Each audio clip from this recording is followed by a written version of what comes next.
أنا العبد الذي كسب الذنوب. Kami keluarga besar Robotul Quran Akordion mengucapkan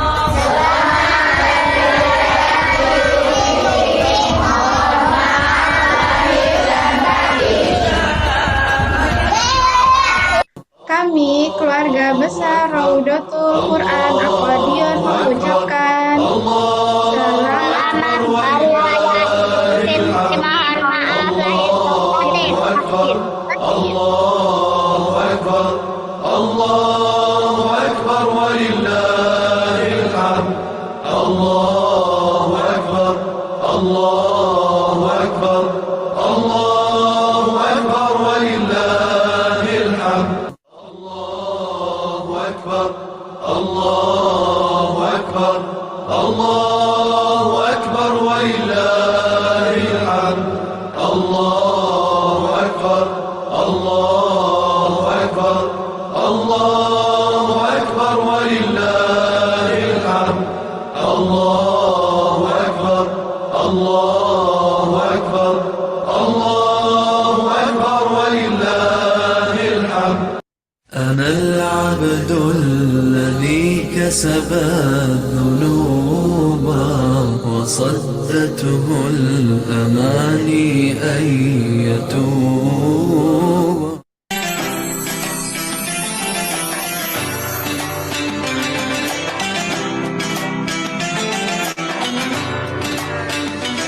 Bismillahirrahmanirrahim. Assalamualaikum warahmatullahi wabarakatuh. Kami dari Lasiasa Malang mengucapkan terima kasih banyak atas donasi mukenanya untuk masjid dan musola di Ponpes Yatim Duafa Al-Ikhlas Putri. Dan sekaligus saya mengucapkan terima kasih kepada para wali murid RK Akordion, pengurus, serta pembina Yayasan Hamilul Quran. Semoga senantiasa diberi kesuksesan dan diberi keberkahan atas donasi yang diberikan dan bisa memberikan manfaat bagi para penerimanya. Terima kasih. Assalamualaikum warahmatullahi wabarakatuh. دوما في كل مكان سيدي يا محمد حبك روح الإيمان يا ربي أرجو لقاءه يوما في دار السلام. Everywhere I hear your name be mentioned, the whole world's talking about you and the thought of being part of your nation. I'm so proud to follow you. Day and night you sacrifice, led us from darkness to light tonight. Until the end of my time, I will love you. صلى عليك الرحمن أزكى الصلاة والسلام يا ربي ارفع مقامه دوما في كل مكان سيدي يا محمد.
أنا العبد الذي كسب الذنوب. Kami keluarga besar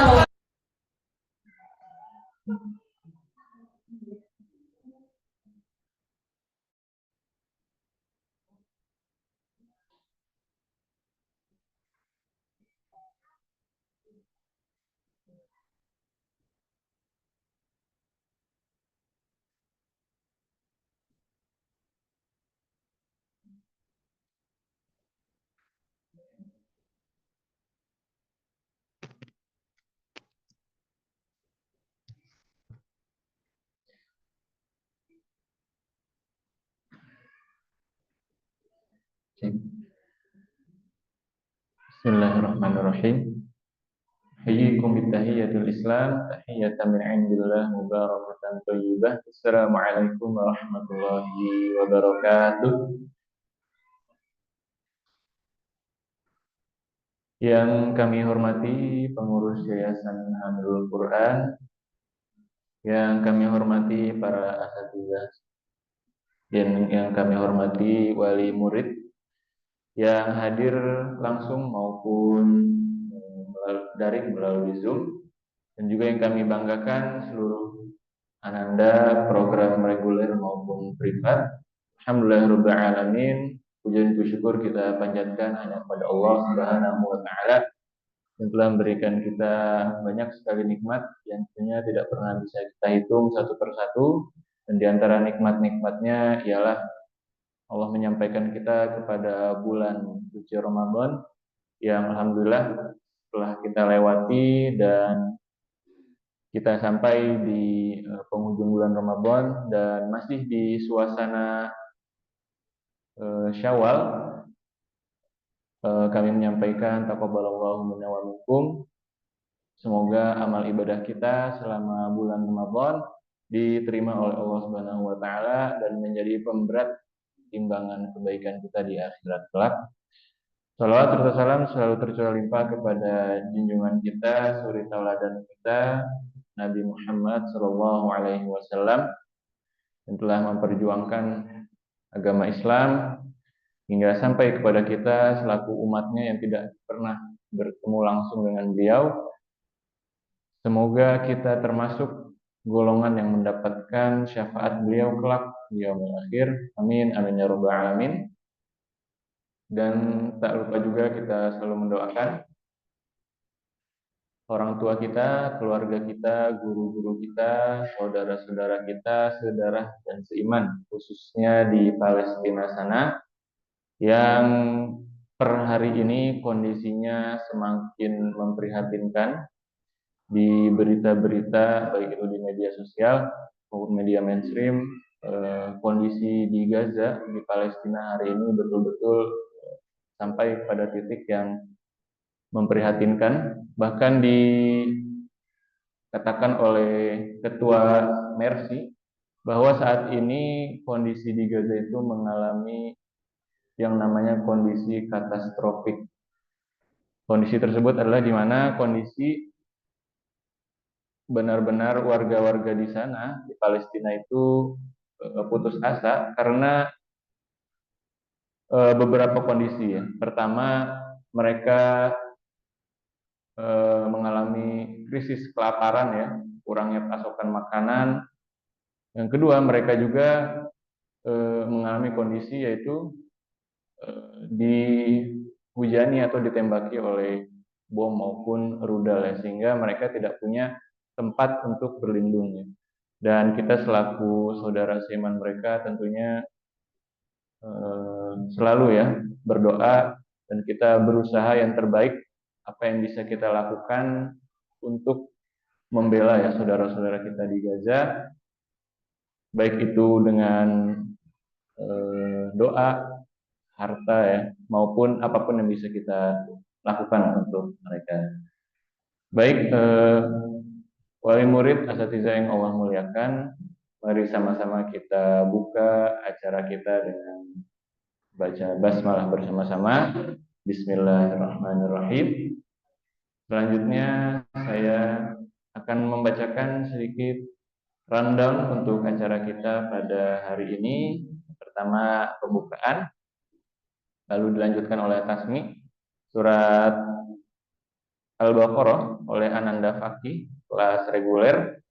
Lalu selanjutnya ada sambutan dari pengurus Yayasan Handul Quran Ustadz Syadikin. Lalu selanjutnya materi dan tanya jawab sekaligus doa. Lalu selanjutnya pengumuman prestasi-prestasi selama bulan Ramadan dan juga pengumuman agenda akhir tahun, rekreasi dan haflah, dan pengumuman-pengumuman yang lainnya. Baik, selanjutnya mari kita dengarkan pembacaan Tasmi surat Al-Baqarah oleh Ananda Fakih. Sebelum itu saya mengingatkan juga kepada wali murid yang hadir secara online agar bisa menghidupkan kameranya selama sesi acara berlangsung. Baik, tanpa berlama-lama kepada Ananda Fakih saya persilakan.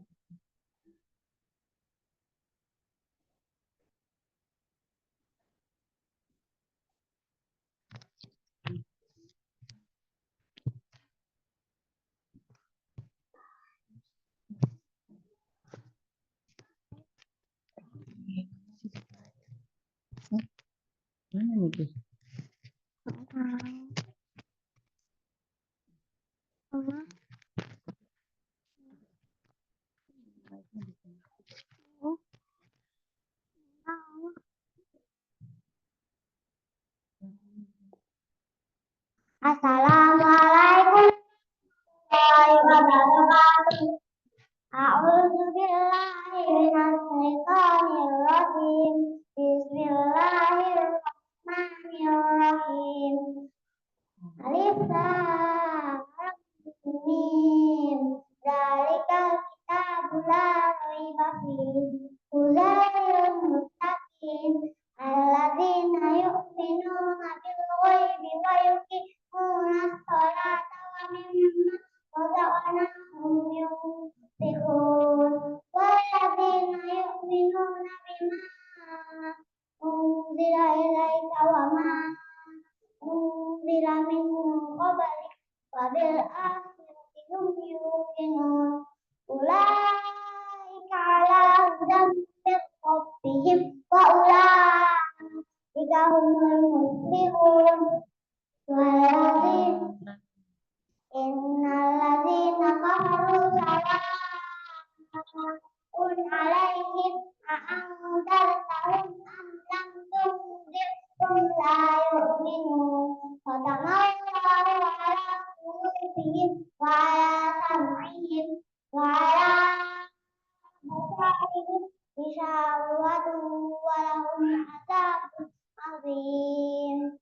Wa minan nasi man yaqulu amanna billahi wa bil yawmil akhir wa ma hum bimu'minin. Yukhadi'una Allaha walladzina amanu wa ma yahda'una illa anfusahum wa ma yash'urun. Fi qulubihim maradun fazadahum maradan wa lahum 'adzabun 'azīmun bimā kānū yakdzibūn. Shadaqallahul 'azīm. Assalamualaikum warahmatullahi wabarakatuh.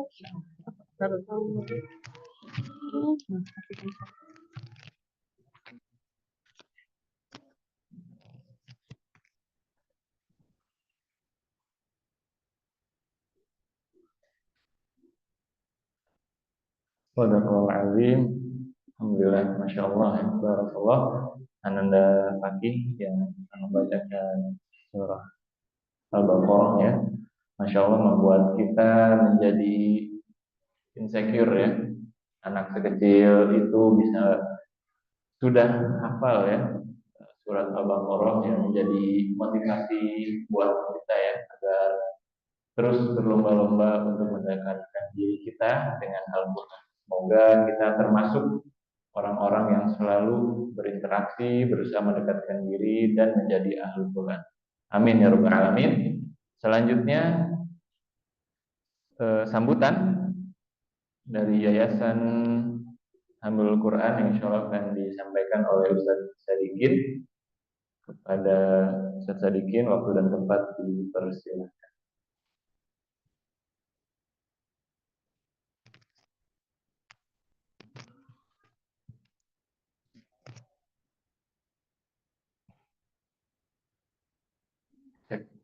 Bismillahirrahmanirrahim. Assalamualaikum warahmatullahi wabarakatuh. Alhamdulillahirabbil alamin. Innal hamda nasta'inu wa nastaghfiruh wa na'udzu billahi min syururi anfusina wa min sayyi'ati a'malina. Wa asyhadu an la ilaha illallah wa la syarika lah wa asyhadu anna Muhammadan abduhu wa rasuluh. Amma ba'du.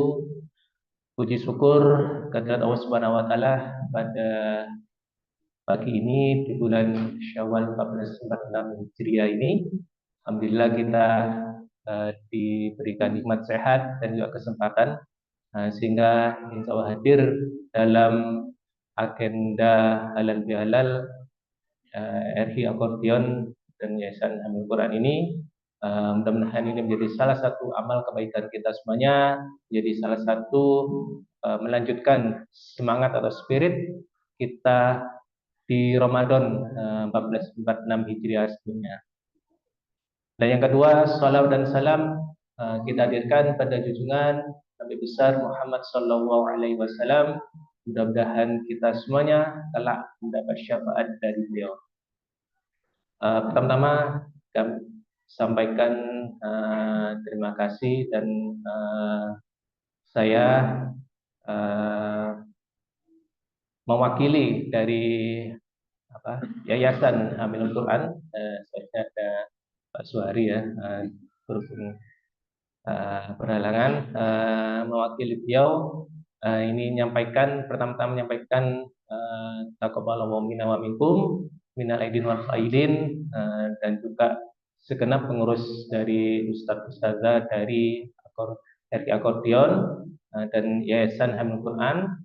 Mudah-mudahan amal selama di bulan Ramadan 1446 Hijriah kita diterima oleh Allah Subhanahu wa taala dan bisa kita pertahankan ibadah-ibadah atau aktivitas kita di selama bulan Ramadan untuk 1 tahun ke depannya. Baik, sebelumnya kami sampaikan terima kasih kehadiran Bapak Ibu Wali Murid Santri RI Akordion dan juga yang mengikuti program-program dari Yayasan Hamilul Quran. Kami sampaikan alhamdulillah pada kesempatan kali ini bisa memberikan pelayanan dan kebermanfaatan untuk Bapak Ibu semuanya. Saya teringat bahwa di Hamilul Quran ini kalau tidak salah di April atau di awal 2020 kita daftarkan atau kita bentuk, sehingga dan saat ini alhamdulillah kurang lebih ada kurang lebih 70-an santri yang mendapatkan manfaat atau pelayanan dari program kita. Mudah-mudahan kedepannya bisa lebih berkembang lagi dan mohon doa dan juga dukungannya, semoga lebih bisa mendapatkan bisa lebih memberikan pelayanan dan manfaat untuk umat. Dan juga dengan program Al-Quran inilah yang tadi disampaikan bahwasanya kita turut bisa mencontoh dari saudara-saudara kita bagaimana di bumi bagian lainnya yaitu di Palestina sana untuk terus berjuang, kita doakan dan bagaimana tetap diberikan kekuatan, dan salah satunya adalah kedekatan dengan Al-Quran. Untuk itulah mudah-mudahan kita dengan menyiapkan generasi-generasi kita anak-anak kita atau mungkin dari kita masing-masing dengan mendekatkan diri pada Al-Quran. Ini menjadi salah satu upaya kita, ikhtiar kita untuk menyiapkan kita dalam membangun umat. Yang kedua, kami sampaikan mohon maaf yang sebesar-besarnya jika dalam pelayanan kita atau dalam pelaksanaan kegiatan ini ada kekurangan dari kita. Sebelumnya dan wassalaam Ustaz Abu Haidar di Masjid Masyafat. Baik, insya Allah itu kurang lebih yang bisa kami sampaikan mewakili dari Yayasan Al Quran. Sekali lagi terima kasih dan mohon maaf jika ada kekurangan. Kurang lebihnya mohon maaf. Assalamualaikum warahmatullahi wabarakatuh.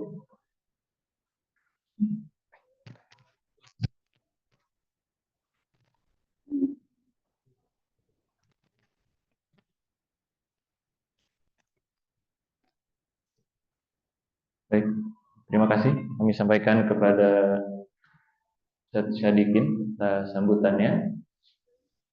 Baik, Bapak Ibu yang Allah muliakan, sebelum kita masuk ke agenda inti, kami mengingatkan kembali kepada seluruh wali murid pun peserta yang hadir secara daring agar bisa menghidupkan kameranya selama agenda berlangsung. Insya Allah untuk tema kajian pada pagi hari ini yaitu refleksi dan aksi meningkatkan kualitas keluarga bersama Al-Quran. Dan insya Allah telah hadir juga bersama kita guru kita Ustadz Abu Haidar, yang insya Allah nanti akan memaparkan materinya.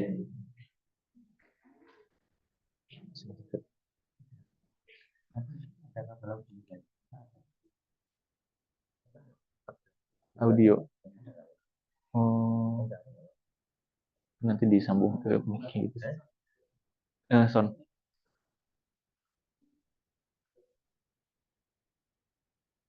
Ada, Pak.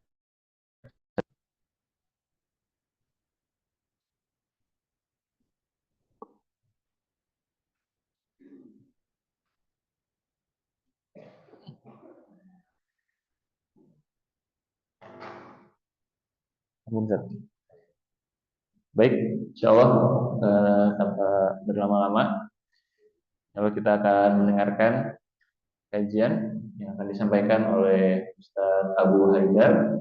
Pada Ustadz Abu Haidar waktu dan tempat yang tersedia.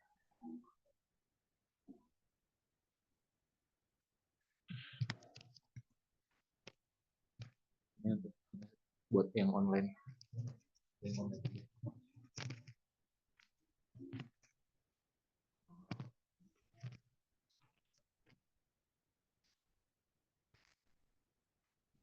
Ini udah. Kak lebur. Ya, itu kak lebur. Belum. Coba. Itu baru.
Assalamualaikum warahmatullahi wabarakatuh.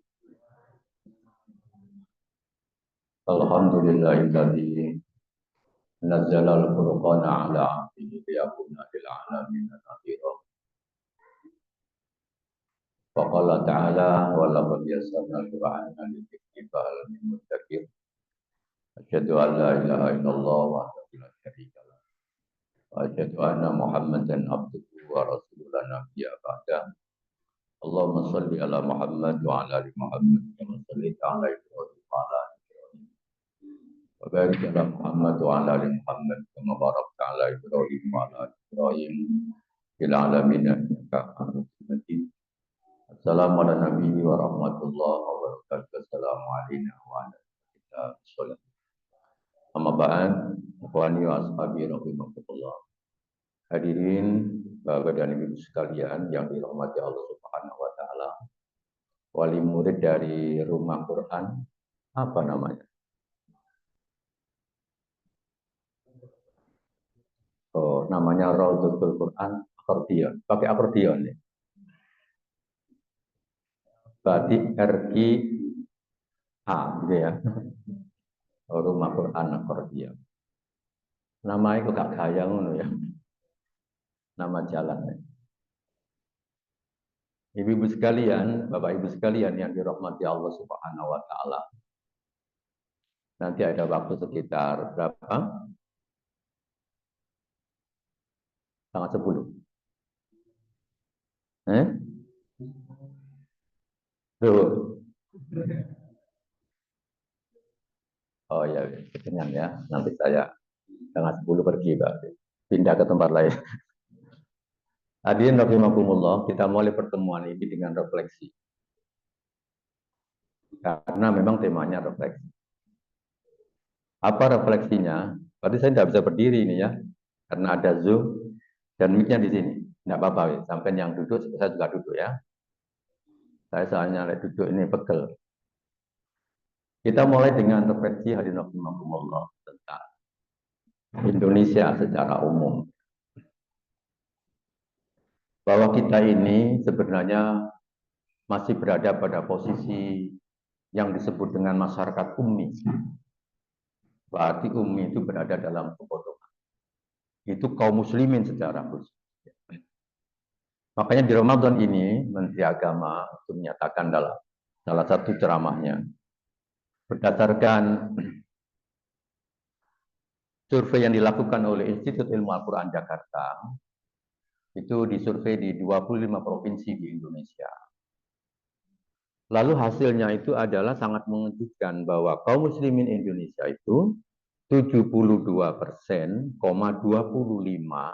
masih buta huruf Al-Quran. Nah ini artinya apa?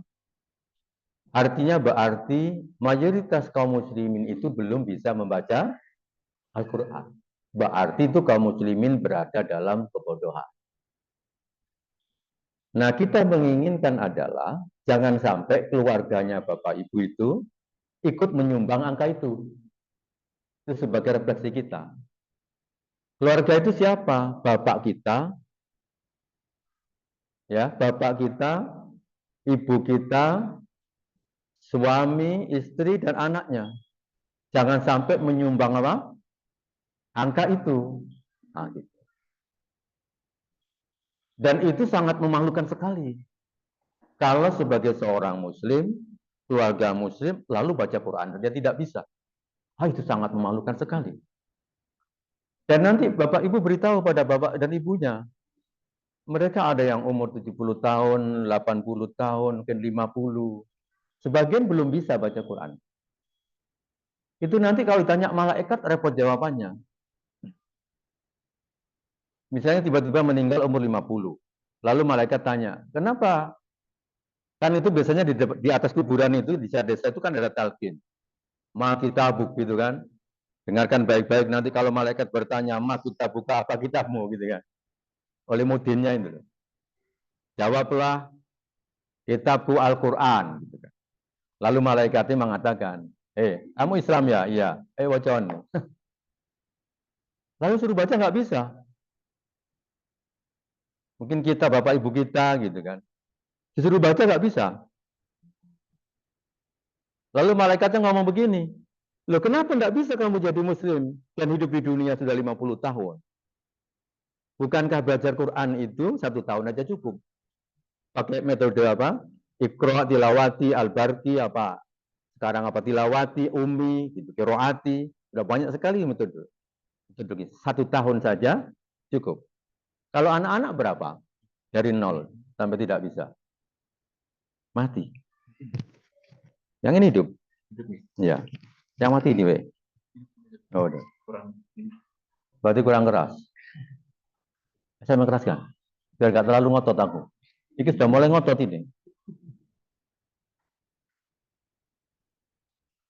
Apa jawabannya gitu ya? Apa jawabannya? Ayo kenapa kamu nggak bisa hidup, nggak bisa baca Quran? Bukankah 1 tahun saja cukup sementara kamu hidup di dunia 50 tahun? Kira-kira jawaban ibu apa? Bapak apa jawabannya? Nah, maka supaya bisa menjawab harus belajar. Cepat belajar, yang belum bisa cepat belajar, orang tuanya suruh belajar, nggak ada malu itu. Kalau malu, ya belajar ke masjid, gurunya yang datangkan ke rumah. Kalau ke rumah malu, lantai 2, supaya cucunya nggak dengar. Kalau malu lagi, datang ke tempat-tempat lain yang sepi. Dan saya sama teman-teman itu ada ruang kosong di Dau, saya suruh, ini khusus untuk buta huruf Al-Quran. Jadi orang di perumahan saya yang malu baca di masjid, kita suruh ke sana, sampai ke sana. Nggak ada orang yang tahu. Dan alhamdulillah ini sudah mau lulus dari 6 bulan sudah mau lulus ini. Yang tua-tua itu, yang sudah pensiun itu, tapi nggak cuma sekolah. Nggak punya jawaban. Tapi kalau kemudian mereka mau belajar, nah itu jawabannya gampang. Nanti saya beritahu ini rahasia alam kubur ini. Nanti beritahu sama orang tua yang belum bisa tapi belajar. Saya kayak belajar dapat 3 hari mati.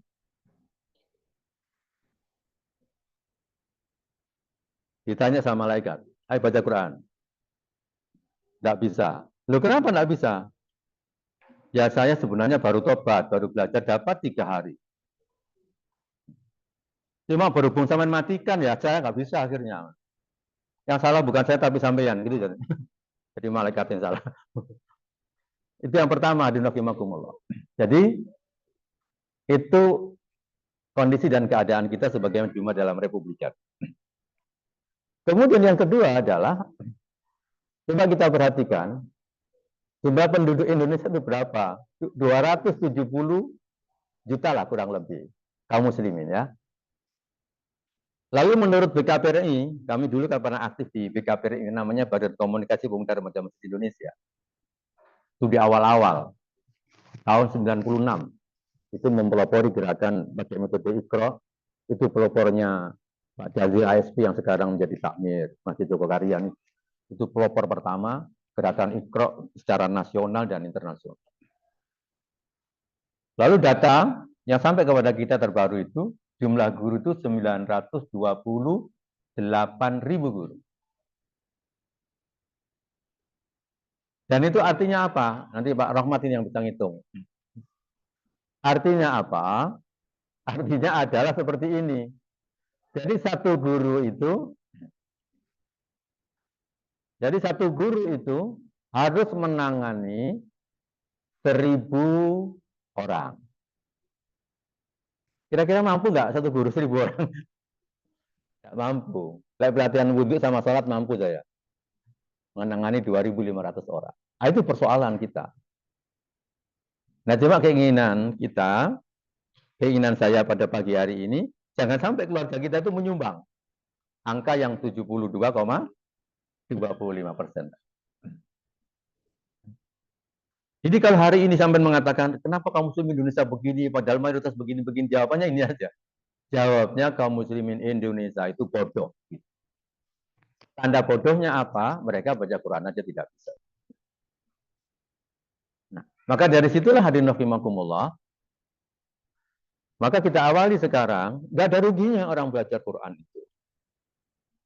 Orang belajar Quran itu yang pertama, ini hadis yang sudah sangat terkenal. Siapa yang mau belajar, kemudian mengajar, maka dia akan menjadi orang yang terbaik. Itu sudah rumus. Tapi kalau sudah belajar, mengajarlah. Bapak Ibu harus terlibat itu, mengajar. Mengajar gak sepiro pinter, tapi baca bisa, ya sudah berarti terlibat mengajarnya pakai apa? Pakai uangnya, pakai pemikirannya, membantu membangun gedungnya, fasilitasnya. Jadi ikut terlibat untuk menghilangkan buta huruf itu. Dan saya memang sangat prihatin, guru-guru Quran itu, sama lihat, guru-guru Quran itu kan kurus-kurus gitu. Kayak Pak Zaki gitu.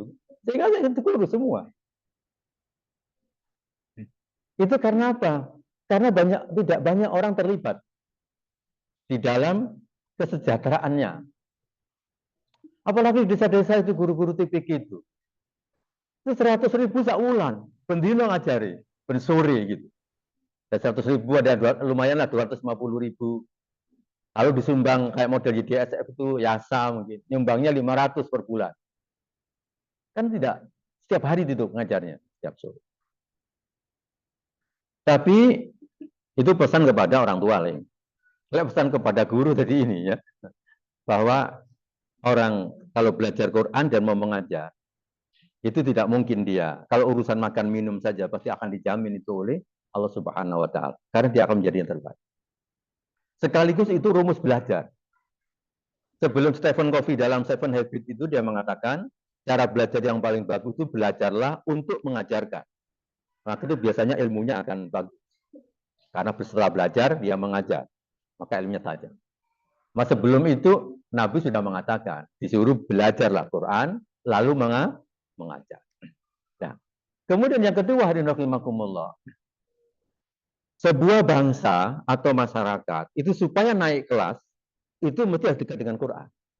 Makanya Pak Prabowo ada yang beritahu itu, sampai kalau negara sampai supaya bagus, sampai harus dekat dengan Quran. Nah, kaum muslimin karena posisinya tadi 72,2% itu tidak bisa baca, otomatis tidak dekat. Baca aja nggak bisa. Apalagi di desa-desa itu Quran itu karena terlalu suci, maka diletakkan di lemari. Dibuntel kain putih, diletakkan di atas lemari lagi. Jadi nggak pernah disentuh sebagai jimat saja.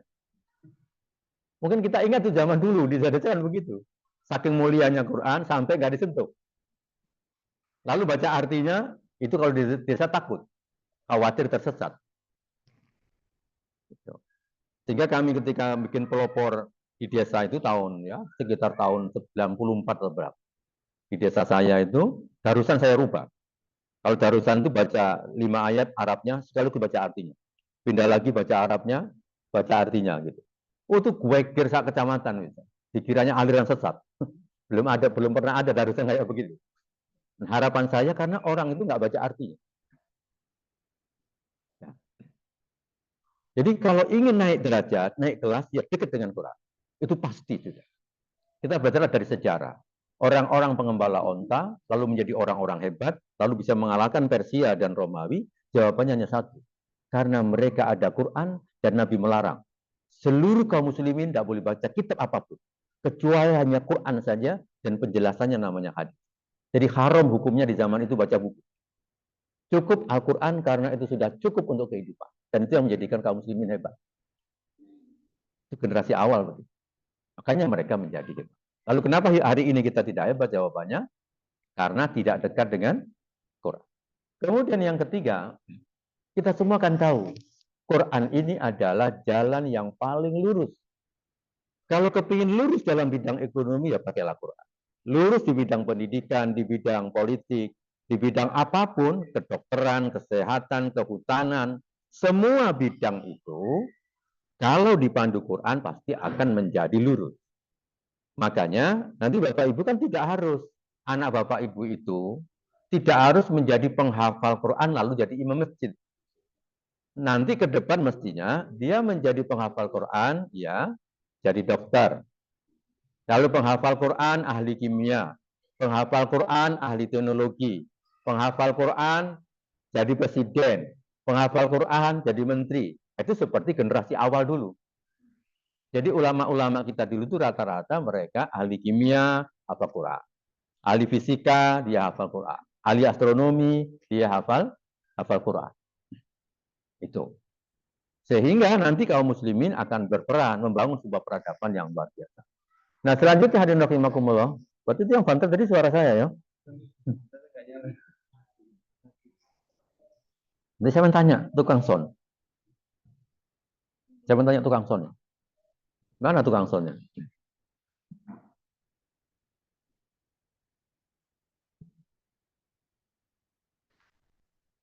Gak kena di partai ini, gak kena di urip noy.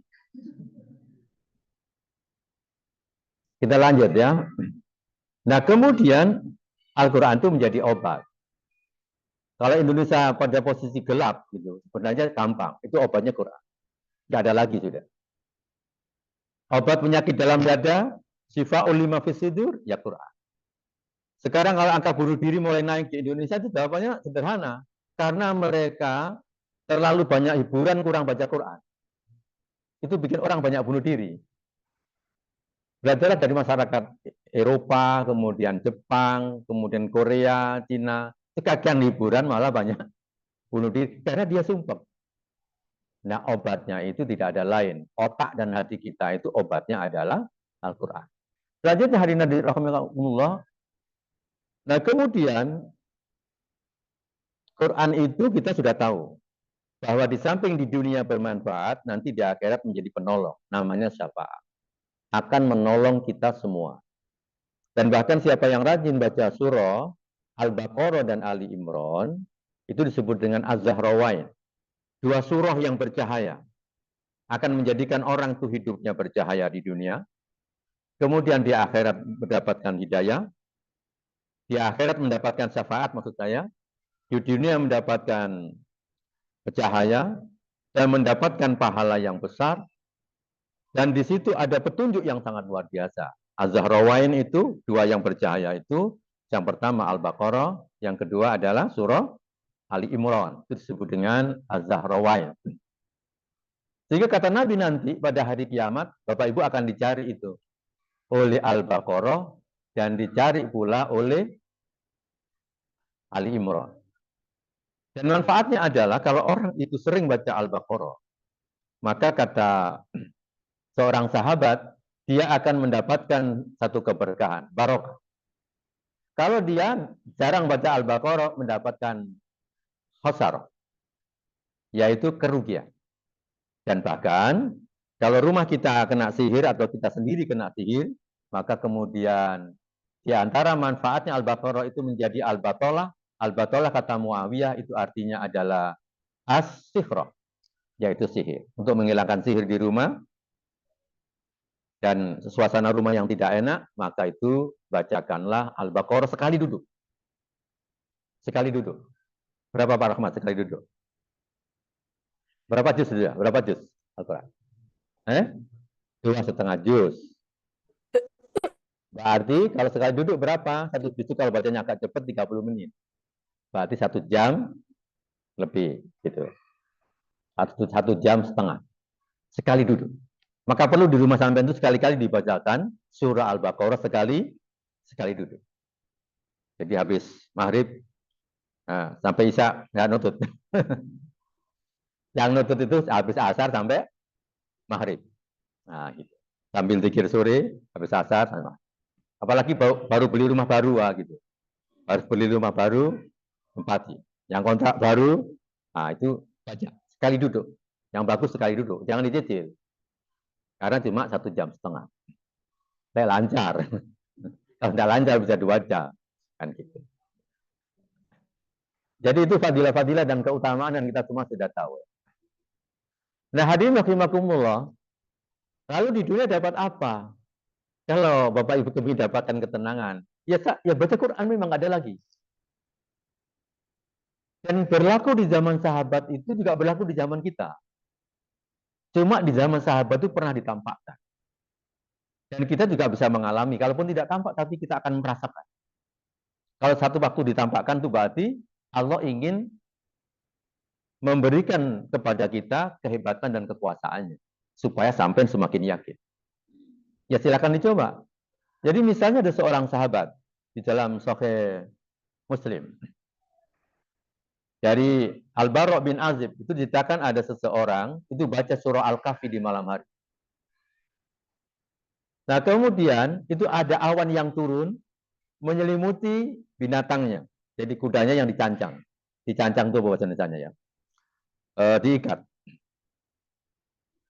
Jadi karena ada awan maka dia akan lari. Ya karena ada awan yang turun karena. Sebagian riwayat menyebutkan sambil ada cahaya. Lalu dia, sahabat ini ya ngedek gitu. Ketika dia baca surah Al-Kahfi, ketika dia diam, maka diam hewan. Ketika dia baca, dia bergerak-gerak. Karena awannya tadi turun. Bayangan seperti awan yang bercahaya itu. Lalu kemudian di pagi hari dia datang kepada Rasulullah SAW. Kemudian ditanyakan kepada Rasul tentang peristiwa itu. Apa itu Rasul? Tadi malam saya baca surah Al-Kahfi, terjadi begini-begini. Lalu kata Nabi, itulah namanya as-sakinah. Itulah yang disebut dengan sakinah yang turun karena bacaan Al-Quran. Tanazzalat lil Quran. Jadi itulah namanya apa? Sakinah. Ketenangan itu artinya adalah malaikat yang dikirim untuk memberikan ketenangan kepada kita semua. Jadi kalau kita baca dengan khusyuk, sesuai dengan adab-adabnya, Bapak Ibu bisa baca di misalnya Imam Nawawi atau Al-Ghazali dalam Ihya Ulumuddin, Imam Nawawi dalam At-Tibyan fi Adabi Hamalatil Quran, itu ada adab-adab bagaimana membaca. Di antaranya kalau Imam Al-Ghazali itu mengatakan di samping suci dan bersih serta bersiwak, hendaklah kau membaca seperti Allah sedang menurunkan Al-Quran itu kepada sehingga betul-betul khusyuk. Maka sakinah itu akan turun kepada kita. Dan itu tidak hanya sahabat, semua kita akan merasakan. Jadi semua akan merasakan apa yang pernah dirasakan oleh para sahabat. Tapi oleh ngatur-ngatur. Nah, jadi itu namanya sakinah, tidak ada. Maka hadirin dirahmati Allah Subhanahu wa taala, itu Al-Qur'an harus menjadi habit kebiasaan kita. Makanya Ramadan itu kita disuruh baca itu sebenarnya supaya menjadi habit setiap hari. Tanpa tiada hari tanpa baca Al-Qur'an. Maka saya senang kalau Al-Kahfi itu tidak hanya hari Jumat. Meskipun sebagian ormas yang mengatakan itu bid'ah karena hadisnya dhaif. Saya mengikuti ulama-ulama yang dulu yang mengatakan itu hadis yang hasan. Karena beda penelitian. Tapi malah saya senang didukung oleh hadis tadi. Baca setiap hari, bagus juga. Karena itu ada contoh tadi yang tidak dibatasi oleh ruang dan waktu dan hari. Pokoknya sahabat itu baca di malam. Nah biasanya kalau para sahabat baca itu, mesti sering mereka mengatakan, sejak Nabi mengatakan ini, aku tidak pernah meninggalkan. Rata-rata para sahabat itu begitu. Ketika diberi pedoman oleh Nabi, itu rata-rata. Setelah aku mendengar dari ini, aku tidak pernah meninggalkan. Pasti nanti ada pengaruhnya bagi kehidupan. Jadi nggak ada ruginya. Makanya menjadi habit kita, tidak mau, ya harus, itu ya paling sedikit sehari 1 juz. Ditambah Quran-Quran atau ayat-ayat surah-surah yang kita senang. Kadang kalau orang kampung itu senang Yasin, ada senang Al-Waqiah, senang Ar-Rahman, gitu kan. Ya terserah, sesuai dengan kesenangannya masing-masing.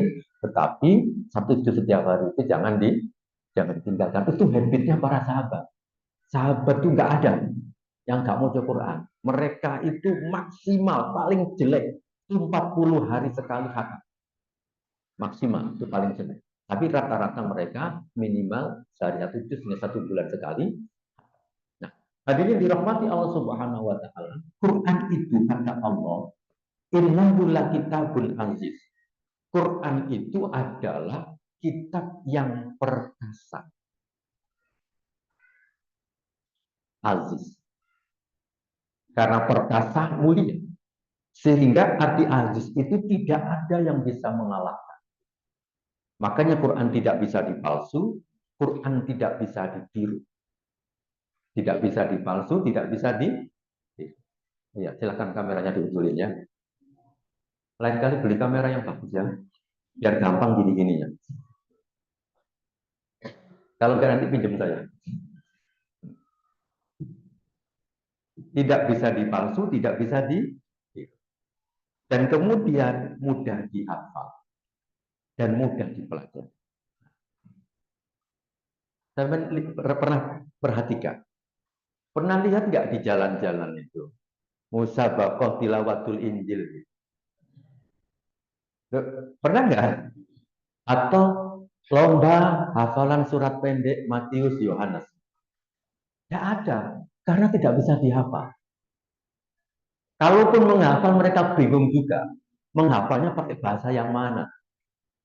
Maka itulah hebatnya Quran, itu bahasa Arab. Kalau yang bukan bahasa Arab, itu bukan Quran. Al-Quran pasti apa? Bahasa Arab. Karena bahasa Arab itulah kemudian Al-Quran itu bisa dihafal dari zaman Nabi sampai zaman sekarang, sehingga layatihil batil min baini yadayhi wala min khalfi. Sehingga tidak bisa dimasuki kebatilan dari dulu sampai sekarang. Dulu sampai yang akan datang. Tidak bisa dimasuki. Nah, kemudian ada janji Allah bahwa Quran itu mudah sekali. Sampai di surah Al-Qamar itu diulang 4 kali dengan redaksi yang sama. Coba Bapak Ibu baca. Bapak Ibu baca semua. Ayo.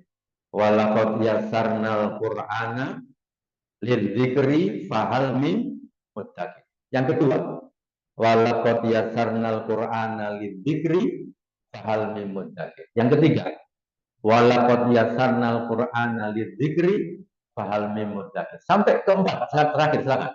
Walaqad yassarnal Qur'ana lidzikri fahal min muddakir. Diulang 4 kali. Sungguh telah kami mudahkan apa. Lalu para ulama menjelaskan, mudah apa? Mudah dibaca, mudah dipahami, mudah dihafal, dan mudah dipraktekkan dan diamal. Kalau bahasa, saya kutip aslinya ya, di dalam kitab ini, awwalu marrah adzabul Quran, jadi itu beliau mengatakan bahwa Quran itu suhula wa yusr. Quran itu gampang dan mudah. Kalau sampai ada orang itu tidak bisa baca Quran, itu kena-menang. Satu mungkin tidak punya niat. Yang kedua malas. Yang ketiga tinggal di gunung ganok guru belas.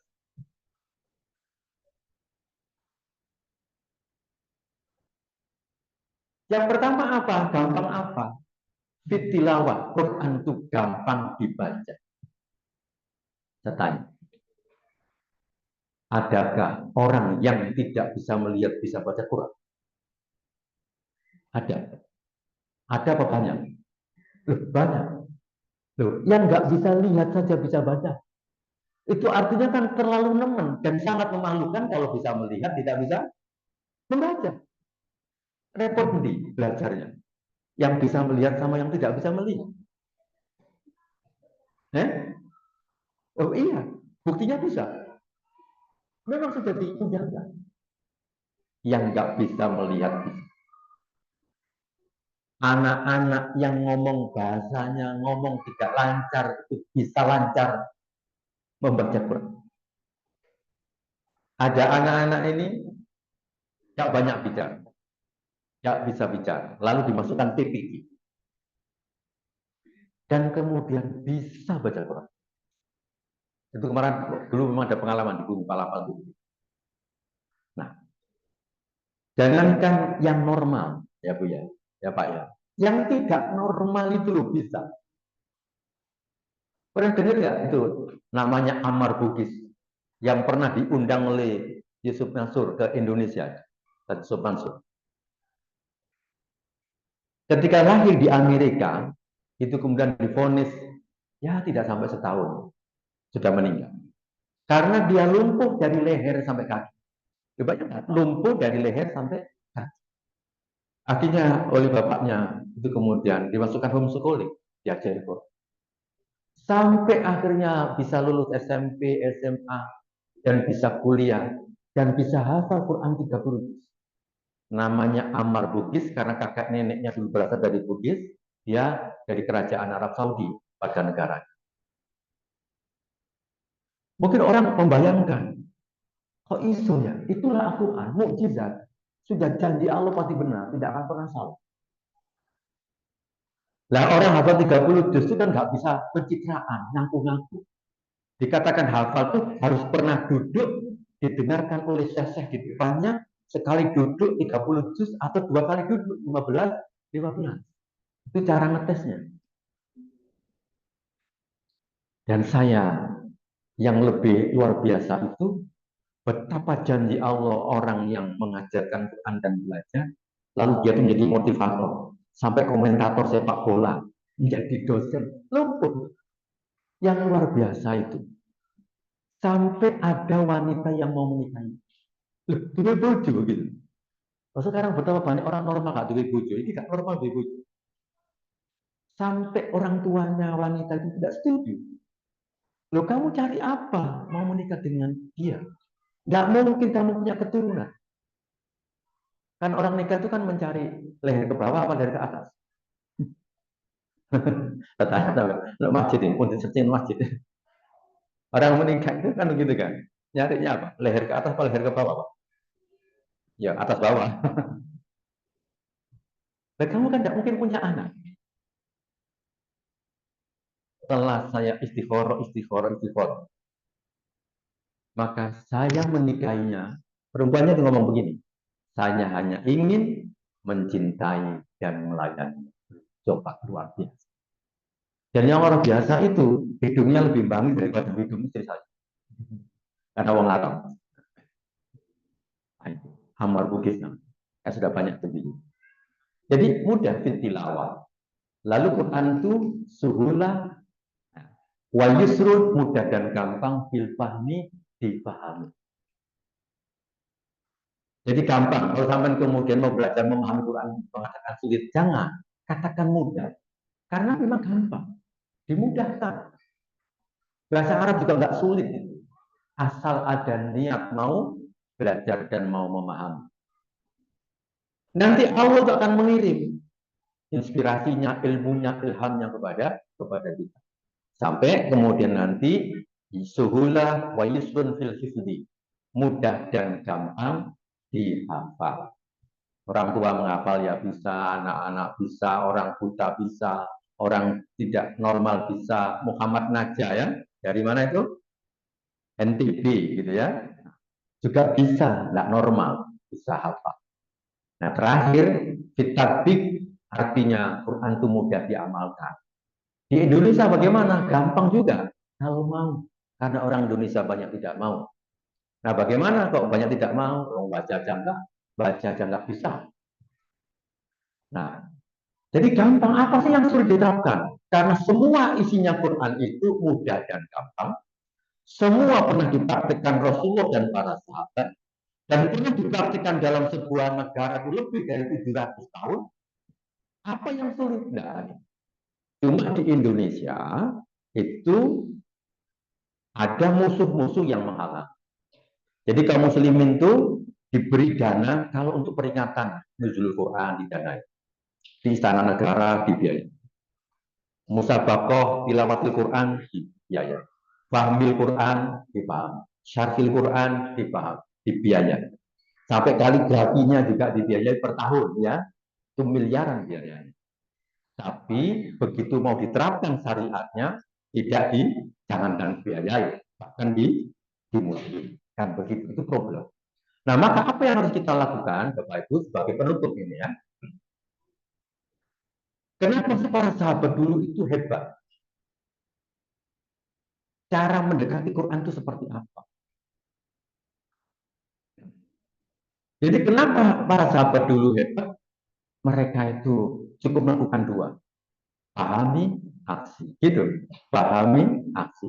Makanya itu judulnya bagus. Setelah refleksi langsung aksi. Jadi para sahabat dulu kata Imam Nawawi dalam aktif yang ada di hamalatul Quran diriwayatkan dari Al Hasan bin Ali. Inna man kana qablakum, sesungguhnya orang-orang sebelum kalian itu ra'awul Quran rafa'il min rabbihim. Quran itu adalah surat cinta, surat perintah yang berasal dari Tuhan. Yaitu surat perintah dari siapa? Allah Subhanahu wa taala. Fakanu yatadabbaruna billail. Mereka itu merenungkan Quran itu di malam hari. Kemudian di siang hari bagaimana? Wa yatafaqadunaha fin nahar. Dan mereka itu mengamalkan, mempraktikkan di siang hari. Jadi kalau sampai menjadi pejabat, Pak Rahmat pejabat dosen, malam dapat email dari rektor. Besok ini gitu. Di malamnya dipelajari, dipahami, disiapkan, besok dipraktekkan. Dan itulah yang menjadikan kenapa kaum muslimin dulu terjadi lompatan yang paling besar, lompatan yang cepat membangun sebuah negara yang Islami di Madinah hanya butuh waktu 23 tahun karena mereka melakukannya seperti ini. Nah sekarang Quran itu banyak didiskusikan saja, dibuat wacana-wacana, dipelajari di kampus-kampus, dijadikan wacana, bukan untuk diterapkan. Di pesantren itu sudah selesai. Cuma yang belum selesai adalah motivasi bagaimana memperjuangkan dan mengamalkan. Maka sekarang ini sebagai pedomannya apa yang kita lakukan. Maka kewajiban Bapak Ibu itu ada 5M. Ini berkali-kali saya sampaikan di mana-mana. Apa kewajiban kita kepada Al-Quran itu ada 5M. Mari kita hafal ya. M yang pertama apa? Membaca. M yang kedua memahami. M yang ketiga itu kurang ya. Kok memahami apa? Saya ada susu lagi ini ya. Baru kan sekarang saya silakan diapalkan ya. Satu ya. M pertama apa? Membaca. M yang kedua memahami. M yang ketiga mengamalkan. M yang keempat menghafal. Dan M yang kelima memperjuangkan. Al-Quran 30 juz. Oh, itu masih ngopi-ngopi saja, belum tak ganti. Kadang-kadang salahnya di sini, tahunya. Akan penggawean ini. Jelas ya? Kita ulang ya, Bapak Ibu ya. Yang pertama apa? Membaca. Yang kedua, memahami. Yang ketiga, menghafalkan. Yang keempat, hafal. Yang kelima, berjuang. Sampai kapan berjuang? Sampai kita diberi kemenangan. Kapan tandanya menang? Akan dibaca. Ketika kaum muslimin, ketika kaum muslimin ingin mengamalkan Al-Quran, ayat mana saja, tidak ada yang menghalanginya, maka itu namanya menang. Sekarang menang apa kalah? Baru udah kan? Ya kalah kan? Gak bisa berapa. Yang menguasai ekonomi siapa? Menguasai politik siapa? Dalam semua bidang tidak kalah. Maka itu akan kita mulai di sini bekerja, membaca. Angkat tangan yang pernah membaca Al-Quran khatam 30. Yang membaca, bukan khat. Lah hafal pasti gak hafal sampai habis tuh. Insya Allah sudah ya. Ya. Pernah baca Al-Quran 30. Naik yang kedua, memahami. Siapa yang pernah baca artinya khatam 30? Artinya. Iya, artinya. Iya, artinya saja dari Al-Fatihah sampai Anas. Oh ya, saya tahu. Yang lain itu khawatir riak, makanya nggak angkat tangan.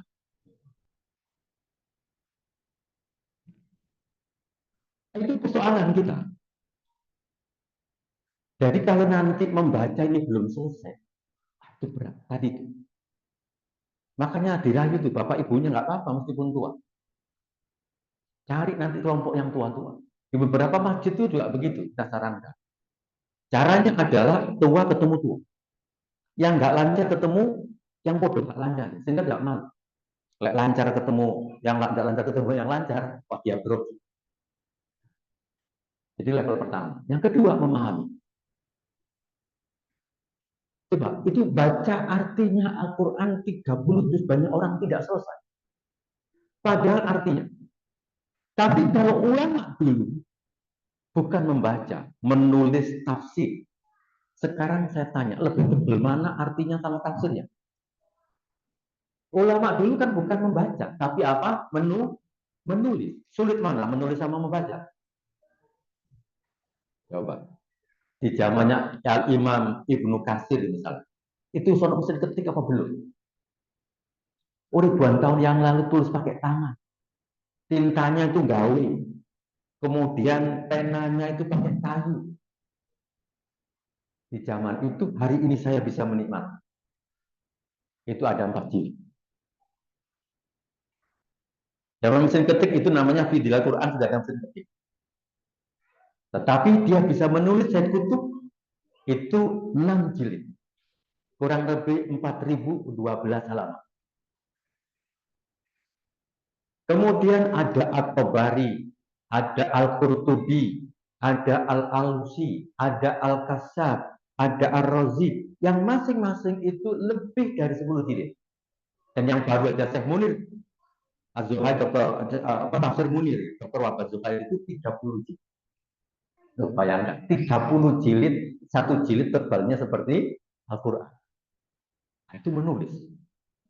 Jadi kita baca saja, belum tentu selesai, mereka menulis. Jadi sekarang tradisi literasi kita itu adalah lemah sekali. Lalu bagaimana cara kita untuk melakukan perubahan itu? Ya Bapak Ibu harus mulai. Bagaimana caranya? Kalau bahasanya Pak Hernowo itu namanya ngemil membaca. Mulai sekarang setelah Ramadan itu ngemil membaca. Dimulai dari Al-Fatihah. Hari ini Al-Fatihah. Oh besok 1 lembar Al-Baqarah. Besok 1 lembar lagi, 1 lembar lagi. Maka insya Allah Ramadan lagi sudah khatam 30 juz membaca apa? Artinya. Insya Allah bisa kalau itu ada program ngemil namanya. Jadi sambil apa? Sambil ngenteni banyu hangat ibu-ibu, lalu kemudian buka HP-nya, baca arti. Lalu ngenteni goreng tempe, bisa buka. Nggak perlu banyak, tapi ngemil. Kalau ngemil pasti nanti akan punya kebahagiaan tersendiri. Oh, aku pernah selesai baca. Nggak ngemil nggak bisa. Mengandalkan semangat. Oh, itu 2 pekan tok. Semangat mari ngono 1 bulan enggak. Tapi ngemil maka insya Allah. Seperti sampai ibu-ibu pernah nggak nonton TV sambil ngemil dulu, zaman dulu. Sekarang nggak nonton TV kayaknya, nontonnya YouTube. Sambil ngemil. Kan kita merasakan kan tiba-tiba rengginang sak itu entek, kacang moro-moro entek. Lah sing gare asam urat apa jenenge? Emping melinjo moro-moro entek. Itu ngemil. Jadi itu tahapannya. Tahapan apa tadi? Memahami. Gini, angkat tangan. Yang di rumah punya buku tafsir. Apa namanya? Ya, terjemah apa tafsir? Berapa bukunya? Terjemahnya, jumlah bukunya berapa? 1. Kalau 1 itu biasanya terjemah. Jalalain. Pernah khatam? Imam Asyuti ya, bagus itu untuk pemula, Jalalain bagus, pemula dan memahami perkata.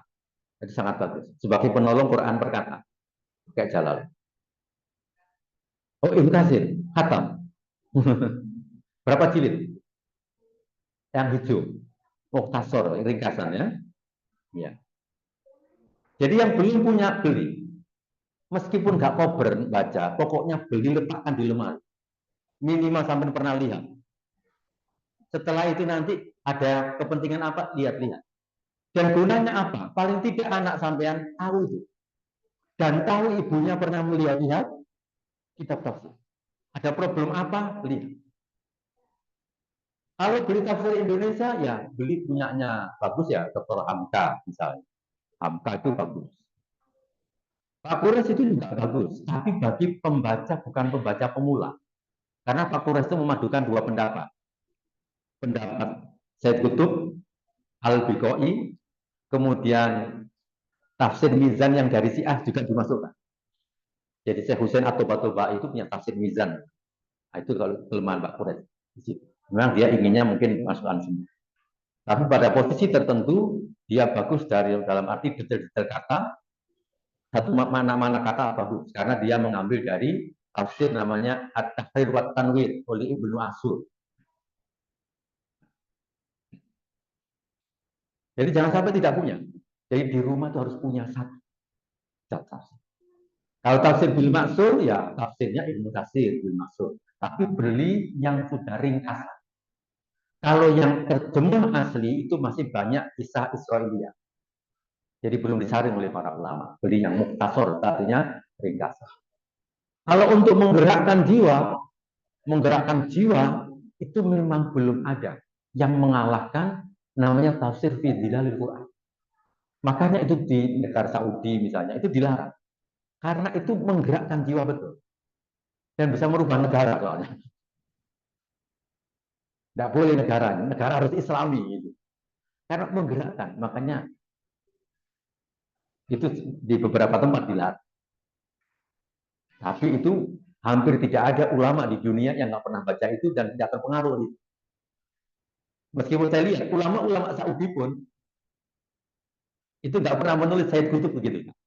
Langsung di bawahnya kalau tetap kaki Sohibul Dilal, gitu, pemilik Dilal, supaya tidak kelihatan namanya. Itu banyak ulama Saudi, Aid Al-Qarni, banyak sekali. Lihat, oh caranya begitu mereka. Diambil kata-katanya, kemudian dirahasiakan catatan kaki. Nah, itu masuk. Nah, sekarang pertanyaannya gini, kalau sudah memahami, bisakah mengamalkan kalau tidak memahami? Kan tidak mungkin. Padahal kewajiban kita ini ngamalkannya berapa juz?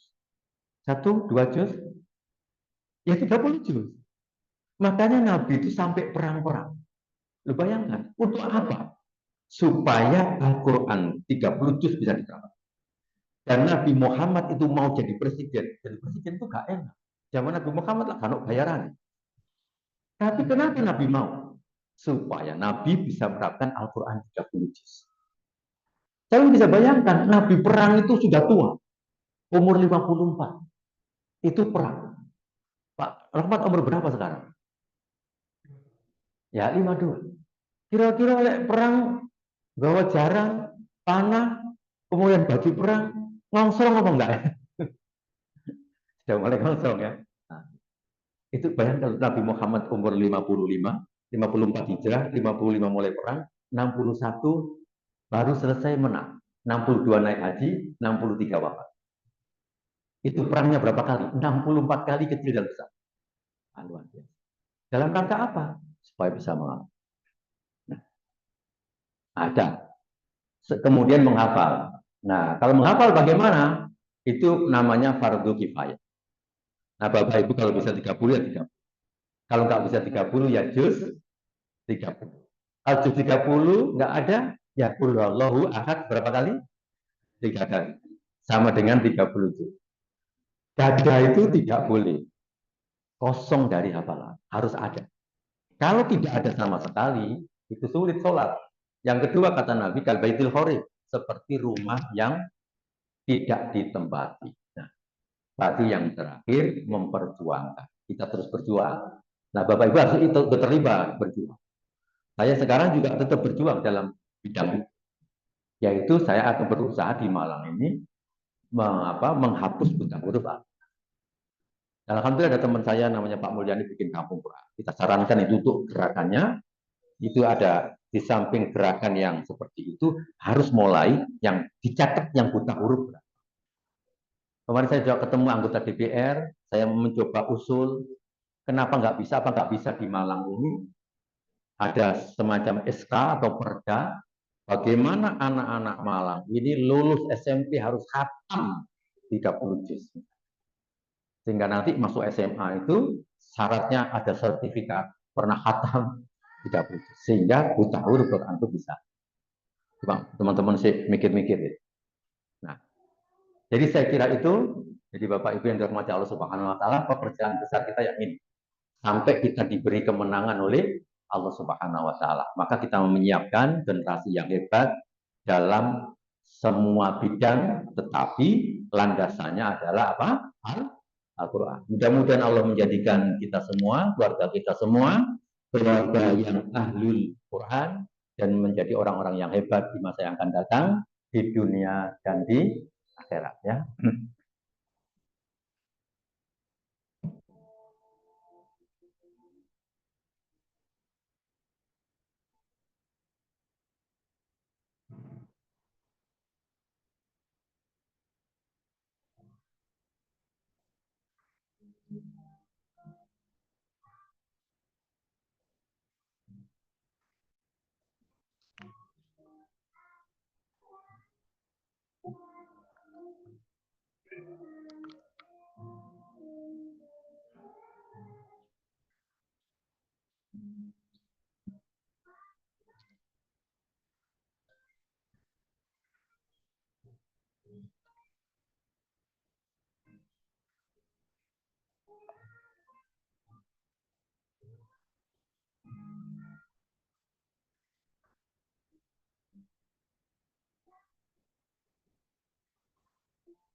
Silakan kalau ada pertanyaan. Kata jawab. Iya. Iya. Iya.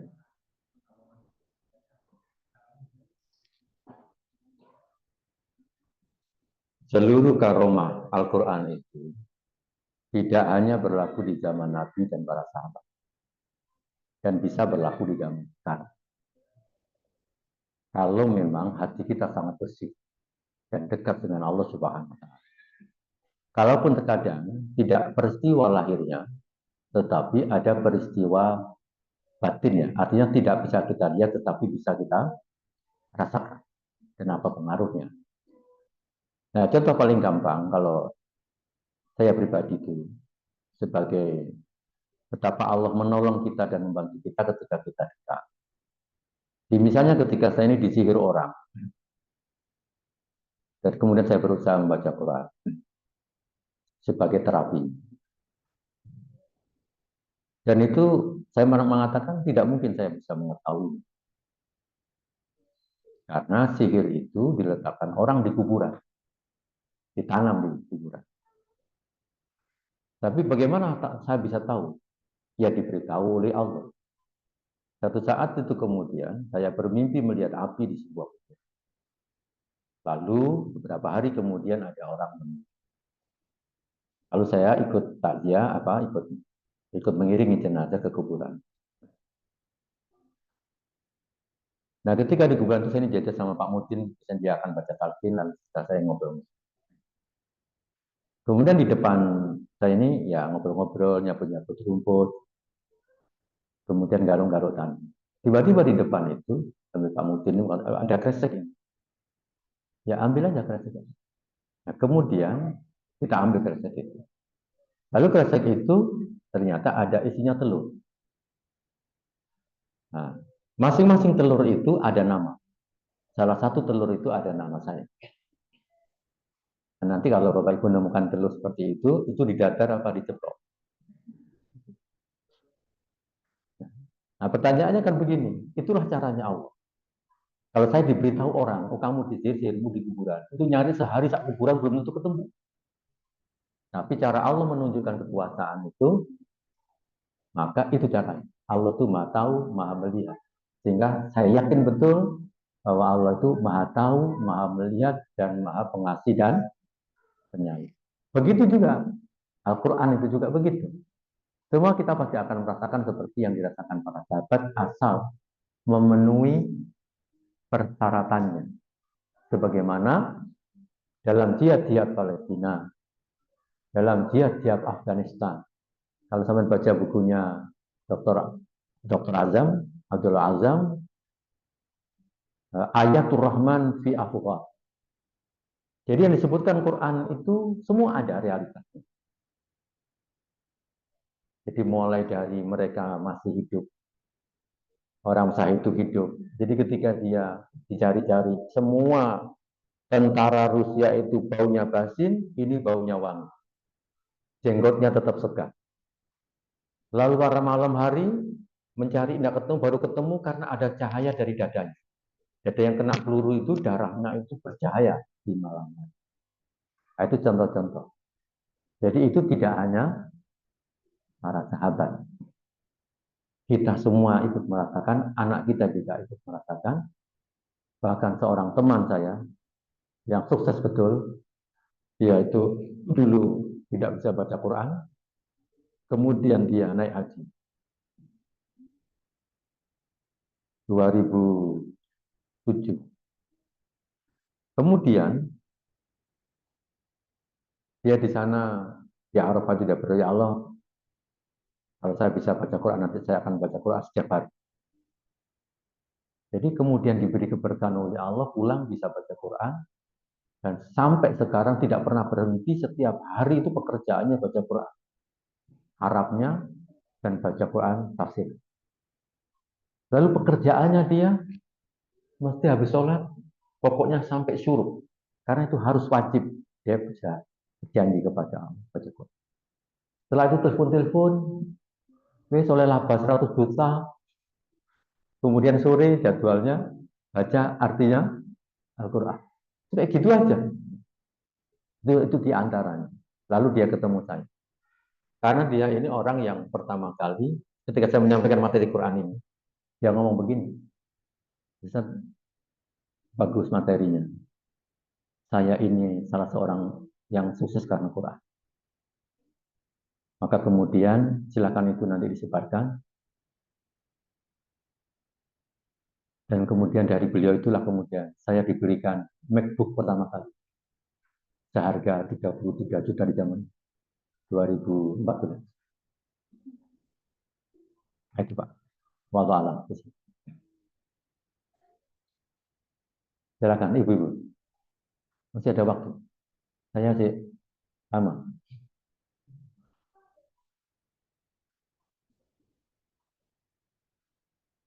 Tadi mana MC? Silakan dipimpin. Ada pertanyaan, Bu?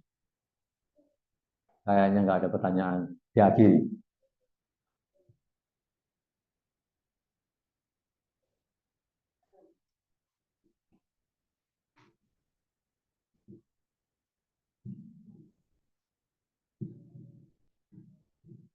Baik, dari Ibu, saya ingin bertanya atau mungkin peserta online. Oh ya online, lupa tadi kan. Tadi nggak disapa ya, lupa. Coba dicarikan online. Ada berapa yang online? Oh lumayan ya, 19. Banyak. Ini tempatnya. Tempatnya di mana ini? Green Pavilion juga. Tempat ngajinya di Green Pavilion. Apakah ada yang bertanya dari peserta?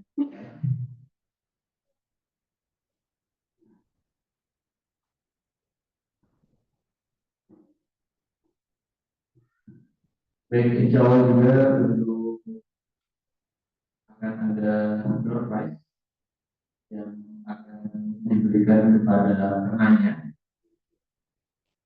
Eh, jadi silakan, mungkin dari materi Ustaz Wahida tadi ada yang ingin diperjelas. Silakan Bapak Ibu, boleh untuk bertanya Lagi.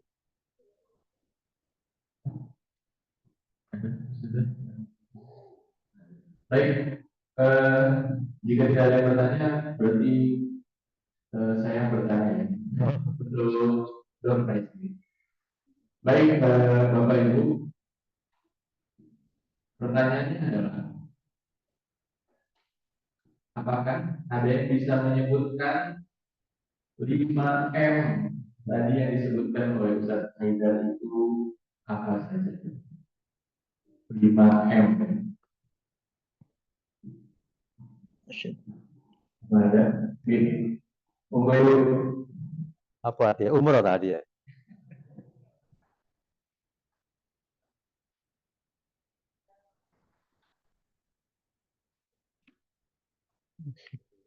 Ya, betul.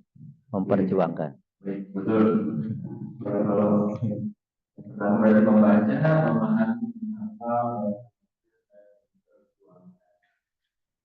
Baik, Ibu dan Bapak yang menanyakan. Belum kita Kemana Doorpresnya nggak dikasih? Doorpresnya nggak dikasih. surprise-nya mungkin dari manajer diberikan sekarang. Ada tuh Doorpresnya di luar. Kalian. Baik, selanjutnya sebelum kita lanjutkan, Oh ya. doa dari kita.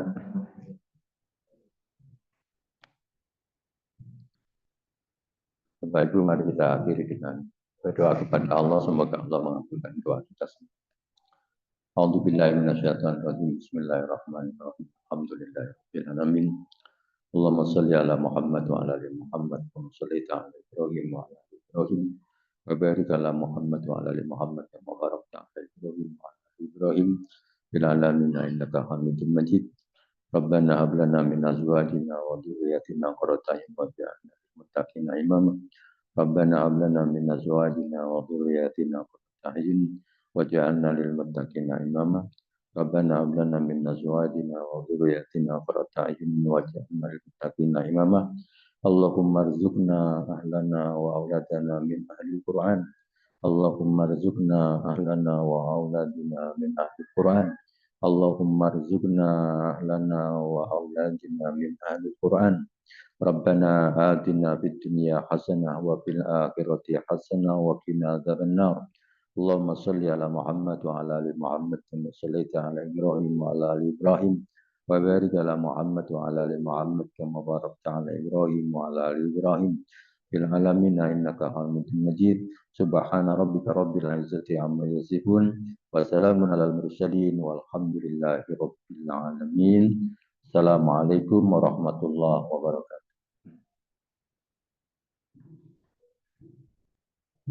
Kami sampaikan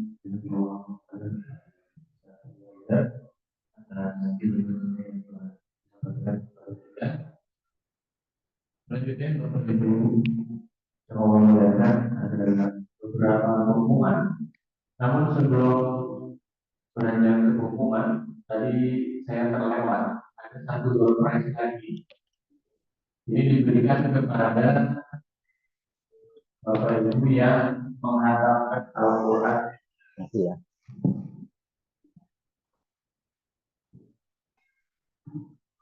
Terima kasih. Terima kasih, Pak. Ya. Ya. Ya, sama. Kalau tidak ngatur, Pak. Baik, Bapak Ibu yang mau memuliakan, door prize-nya adalah siapa yang menghatamkan Al-Quran terbanyak. Jadi yang online juga silahkan nanti bisa raise hand ya. Baik, Bapak Ibu, sekarang saya minta angkat tangannya Tunjuk tangan yang menghatamkan Al-Quran satu kali. Semua gitu, satu kali. Bisa angkat tangannya yang menghatamkan Al-Quran satu kali, Bapak Ibu. Satu kali. Oke, semua insya Allah ya. Yang dua kali, alhamdulillah ada. Tiga kali, nih masih ada. Empat kali, empat, empat, ada empat. Di yang online ada sudah? Nggak ada. Berarti yang terbanyak tiga kali, gitu. Oke, Bapak pada ibu bapak yang sedang mengatakan Al-Quran dua kali nanti silakan bisa mengambil. Baik, selanjutnya Bapak Ibu ada beberapa pengumuman. Insya Allah pengumuman yang pertama adalah bintang prestasi ya, dengan kategori semangat mengerjakan misi Ramadan fi Kolbi. Baik, nanti disampaikan. Yang pertama adalah Barakallahu fiik kepada Ananda Afias Davia Armai, kelas 1 An-Naba, peraih bintang prestasi kategori semangat mengerjakan misi Ramadan fi Kolbi. Baik, silahkan Ananda dan orang tua bisa ke depan ya, nanti akan difoto bersama sekaligus mengambil hadiah. Selanjutnya Barakallahu fiik kepada Ananda Maryam Afifan Konita, kelas 2 Almu, peraih bintang prestasi kategori semangat mengerjakan misi Ramadan fi Kolbi. Barakallahu fiik kepada Ananda Royan Syakiri Yusri, kelas 2 Almu, peraih bintang prestasi mengerjakan Ramadan fi Kolbi. Selanjutnya Barakallahu fi kepada Ananda Azbina Khaira Armai, kelas 2 Al-Qalam, peraih bintang prestasi kategori semangat mengerjakan misi Ramadan fi Kolbi. Selanjutnya Barakallahu fi kepada Ananda Ataris Khalif Armai, kelas 2 Al-Qalam, peraih bintang prestasi kategori semangat mengerjakan misi Ramadan fi Kolbi. Dan yang terakhir, Barakallahu fi kepada Ananda Fakih Akmal Hanif Arafi, kelas 5 Al-Fatihah, peraih bintang prestasi kategori semangat mengerjakan misi Ramadan fi Kolbi. Baik, Barakallahu fikum kepada Ananda yang telah menyelesaikan tugas-tugas dan meraih bintang prestasi. Silakan bisa maju dan mengambil hadiah serta dokumentasi.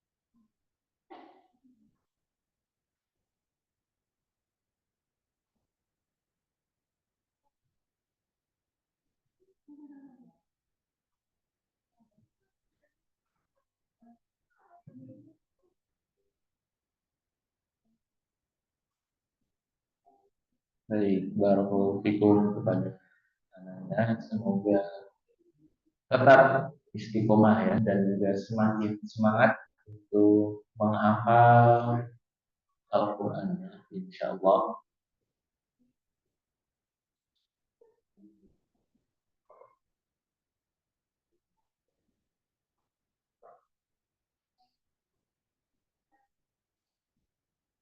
Oh ya, untuk yang dapat door prize tadi ya, penanya dan juga yang menghafalkan Al-Quran 3 kali. Oke. Silahkan bisa maju ke depan untuk mengambil hadiah. Monggo Ibu tadi yang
oke, silahkan bisa diambil gambar.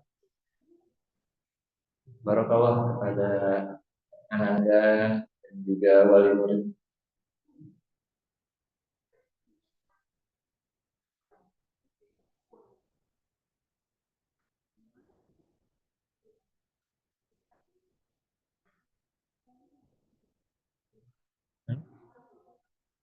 Kenapa?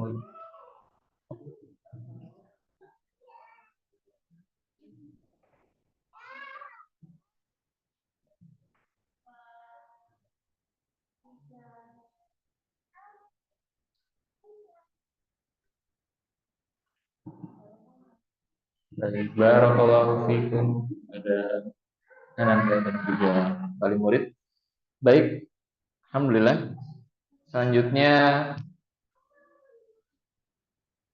pengumuman untuk insya Allah agenda akhir tahun, Bapak Ibu wali murid, insya Allah nanti akan ada ujian akhir semester ya, ujian akhir semester. Dan setelah itu akan dilanjut dengan rekreasi dan juga haflah. Dan juga kami menginfokan insya Allah akan diadakan juga PPDB untuk peserta didik tahun depan. Dan juga insya Allah Yayasan Hamilul Quran Indonesia membuka kelas talaki dan juga tahfiz ya. Jadi silahkan Bapak Ibu wali murid yang berminat ataupun memiliki kenalan, monggo bisa diinfokan ya. Baik, Bapak Ibu yang Allah muliakan, alhamdulillah kita sudah sampai di penghujung acara.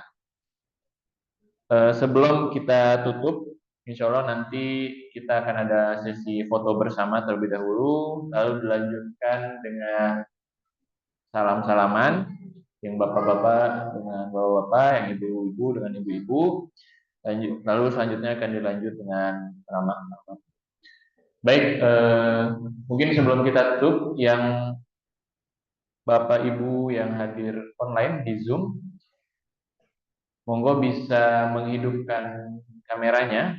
Kita akan foto bersama yang akan difoto didokumentasikan oleh host. Monggo Bapak Ibu bisa on cam, Bapak Ibu yang hadir di Zoom bisa on cam semua. Silakan.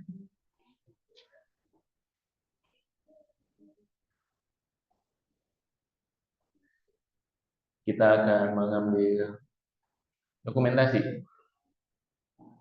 Monggo Bapak Ibu yang masih belum on cam bisa on cam terlebih dahulu. kita akan foto bersama.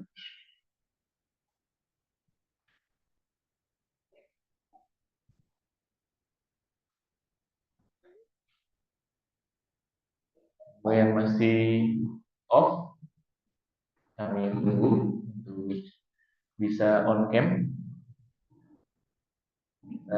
Foto terlebih dahulu.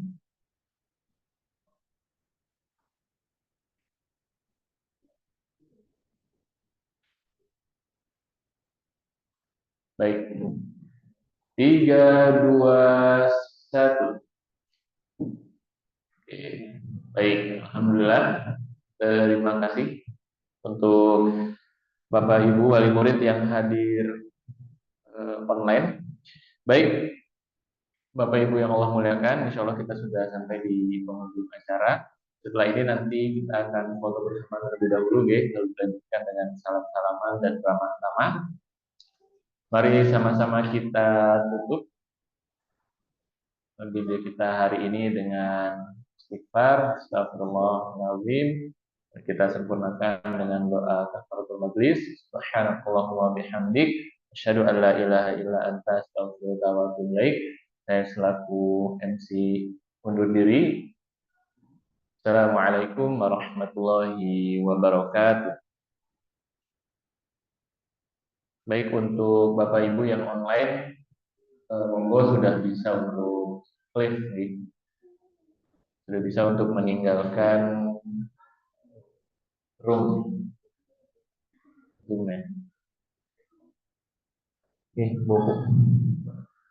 Monggo Bapak Ibu kita foto,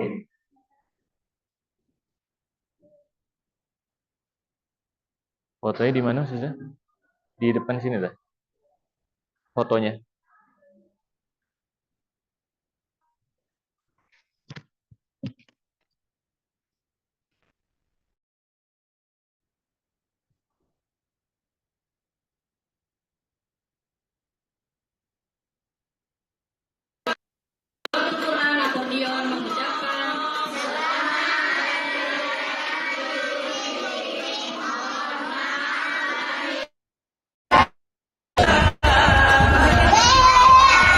Kami, keluarga besar Raudatul Quran Aqwadion, mengucapkan selamat Hari Raya Idul Fitri. Mohon maaf lahir batin. Allahu Akbar, Allahu Akbar, walillahil hamd.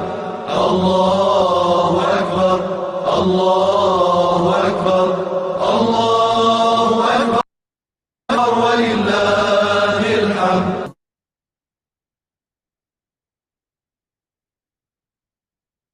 Allahu Akbar, walillahil hamd. Allahu Akbar, Allahu Akbar, Allahu Akbar, walillahil hamd. Allahu Akbar, Allahu Akbar, Allahu Akbar, walillahil hamd. أنا العبد الذي كسب الذنوب وصدته الأماني أن يتوب.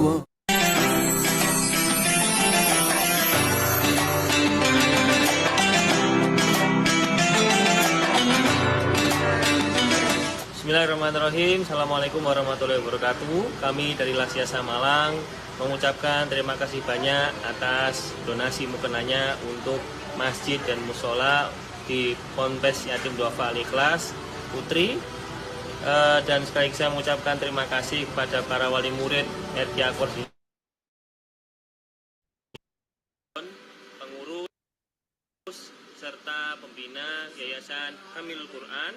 Semoga senantiasa diberi kesuksesan dan diberi keberkahan atas donasi yang diberikan dan bisa memberikan manfaat bagi para penerima.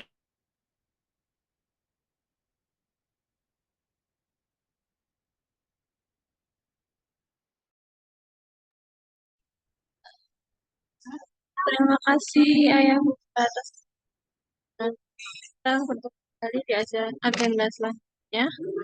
Mohon izin saya tutup. Wassalamualaikum warahmatullahi wabarakatuh. wabarakatuh.